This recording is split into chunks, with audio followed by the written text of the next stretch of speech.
Assembly Speaker Vincent Prieto introduced a minimum survivor benefit bill at the West New York North Hudson Regional Fire and Rescue Headquarters on Wednesday afternoon in an effort to make sure that families that are left behind from a first responder will have fair compensation going forward.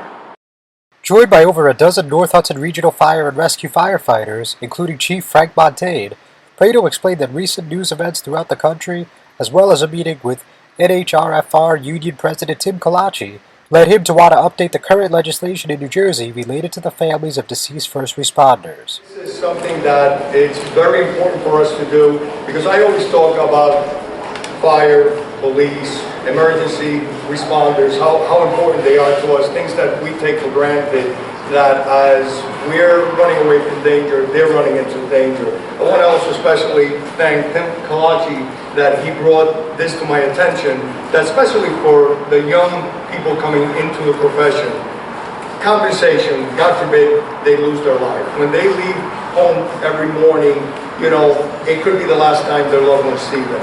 And we want to make sure that those families are taken care of. Speaking with Hudson County View after the event, Prieto explained that currently, the family of a first responder killed on the line of duty receives 70% of their loved one's salary based on their earnings in the past year.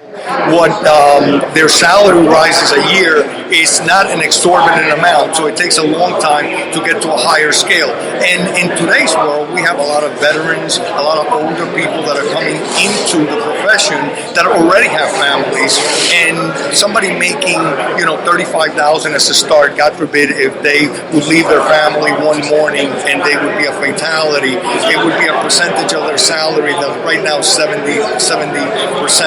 That of a starting salary is very minimal. I am proposing a floor. We're trying to set that it would be a livable wage to be able to take care of those families.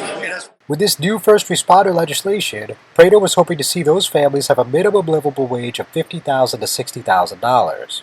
North Bergen Mayor/State Senator Nick Sacco, Assemblywoman Angelica Jimenez, West New York Mayor Felix Roque, Guttenberg Mayor Gerald Draschiff, and Kalachi all also threw their support behind the bill, which is planned to be introduced next week. Their families would not be able to live under the conditions that the main breadwinner lost. And this bill would resolve this. Would give a living wage.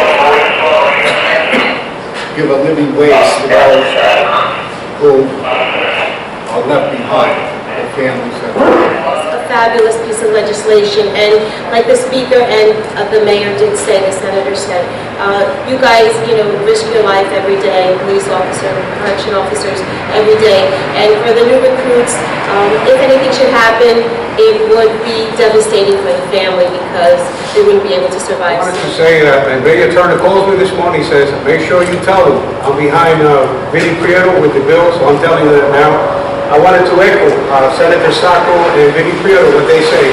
The last thing you want to do is pending the fire and having to worry about your loved ones behind, left with nothing to support them the rest of their life. You know, it's interesting, when we lose someone in the line of duty, we all come together. And it's a good thing to do, but we all have other things that we move on to. The family lives with the loss forever. And to the extent that they suffer emotional loss, there's nothing we can do about that. But we can help them with the financial. Due to unforeseen impact that arbitration reforms have had on salary scales over the years, a significant disparity of benefits has developed among families of firefighters and police officers who make the ultimate sacrifice. This bill adjusts the line of duty survivor benefit to the level originally intended. No longer will a firefighter or police officer raising a family have the burden to worry about leaving his or her loved one destitute while at work in order to save lives and protect property. All firefighters and police officers deserve the peace of mind no matter where they are and where they stand in seniority. When we brought this to the attention of the speaker, he listened. He became engaged and he acted swiftly. He directed his staff to take the necessary steps to adjust the line of duty survivor benefits to the originally intended levels. John Heides with the Hudson County View, the eye of the community.